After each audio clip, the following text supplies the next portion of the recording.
এই লোকটিকে মৃত্যুর দেবতা নিতে এসেছে। লোকটি বলে, रुको जरा सबर करो। ये अभी ट्रेलर है, पिक्चर अभी बाकी है, मैं बोला है ना। সময় তো দেখো। তারপরে মৃত্যুর দেবতা সময় দেখতে শুরু করে।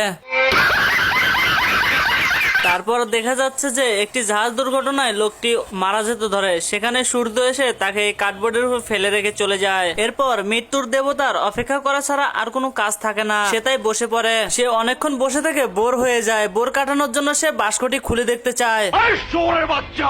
মান্দার পোলা, তুই কি আমারে ফুটপাতের মাস্তান ভাবছ? এই কথা বলে মৃত্যুর দেবতা লোকটিকে সরিয়ে রাখে। লোকটি মৃত্যুর দেবতাকে আবার আটকাতে যায়, কিন্তু এবার সে ব্যর্থ হয়ে যায়। মৃত্যুর দেবতা এবার একটি স্বর্ণের কয়েন নিয়ে সমুদ্রে ছুঁড়ে মারে এবং এটি দেখে সে আনন্দে নাচতে থাকে। দুষ্ট কোকিল ডাকে রে cook cook cook cook cook cook cook মনে। বন্ধুরা, পরবর্তী পার্ট দেখতে চাইলে অবশ্যই কমেন্ট বক্সে পার্ট 2 লিখে যাবেন।